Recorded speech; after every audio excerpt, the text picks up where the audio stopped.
Hi అండి. అందరూ ఎలా ఉన్నారు? Welcome back to my channel Shweta sisters. Multigrain dosa ఇవాళ అవునండి. మంచి tasty dosa, multigrain dosa and nutritions కూడా చాలా బావుంటాయి. అండ్ పిల్లలకి కూడా చాలా హెల్తీ కూడా. అండ్ మంచిగా కూడా నేను చెప్పిన విధంగా చేయండి. మంచిగా కూడా ఫర్మెంటేషన్ జరుగుతుంది. సో, ఇప్పుడు ఏ పప్పులు వాడాలి, మనము ఎన్ని డేస్ అయితే యూజ్ చేయొచ్చు అనేది నేను క్లియర్‌గా చెప్తాను. చూద్దాం రండి.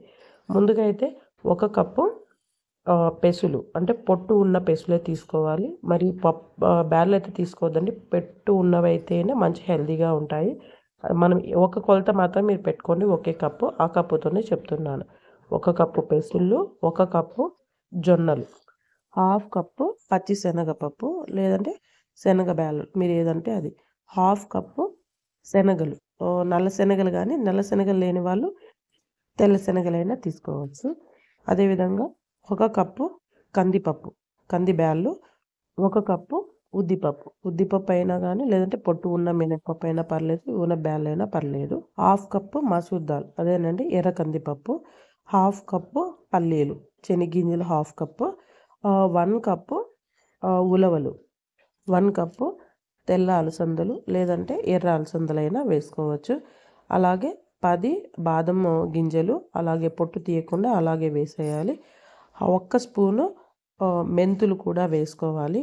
వీటినన్నిటిని మనము 2 ఆర్ 3 టైమ్స్ అయితే బాగా వాష్ చేసుకోండి. వాష్ చేసుకున్న తర్వాత నీళ్లు పోసి ఎక్కువగా నీళ్లు పోయండి. ఎందుకంటే అన్ని గింజలు నానేలోపు బాగా ఉబ్బెత్తుగా వస్తాయి. సో, వాటర్ తగ్గకుండా ఉండాలి.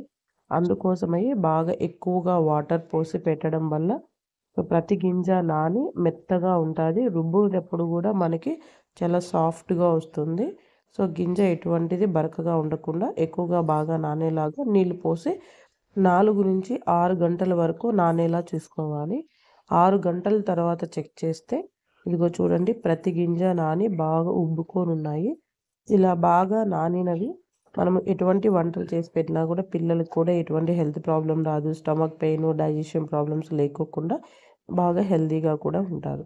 సో, ఇప్పుడు నానిన తర్వాత మనము మీకు గ్రైండర్ ఉంటే గ్రైండర్‌లో వేసుకోండి. లేదంటే బయట పట్టించుకోండి. నేనైతే ఇంట్లోనే గ్రైండ్ చేస్తున్నాను. అండ్ మిక్సీ పట్టేటప్పుడు 1 స్పూను జీలకర్ర కూడా వేసుకోండి.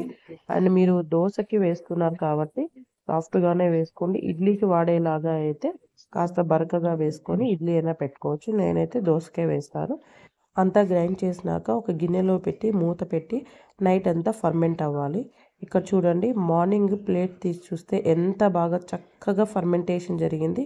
సో, ఇలా ఫర్మెంటేషన్ అయిన ఫుడ్‌ని తింటే మన హెల్త్‌కి కూడా చాలా మంచిది. సో, ఇందులో నుంచి తగినంత దోస పిండిని తీసుకొని కొద్దిగా సాల్ట్ అదేవిధంగా తగినన్ని వాటర్ కూడా వేసుకొని దోస బ్యాటర్ లాగా మిక్స్ చేసుకోవాలండి. ఈ దోస బ్యాటర్ 1 డే మాత్రమే బావుంటుందండి.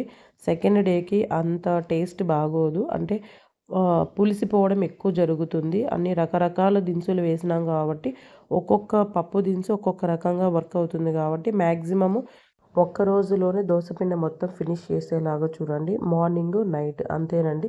నెక్స్ట్ డేకైతే ప్రిఫర్ చేయొద్దండి. అంతేనండి. దోస పిండి రెడీగా ఉంది కదా! పాన్ హీట్ చేసుకొనేసి దోస వేసుకొని హాట్‌గా సర్వ్ చేసుకోండి. ఏదో చట్నీతో గానీ, సాంబార్‌తో కానీ ఏ కాంబినేషన్ అయినా చాలా బావుంటుంది. మీరు కూడా తప్పకుండా ట్రై చేయండి. అండ్ మీకెలా వచ్చిందో నా కామెంట్‌లో తెలపండి. అండ్ నా ఛానల్‌ని సబ్స్క్రైబ్ చేసుకోండి.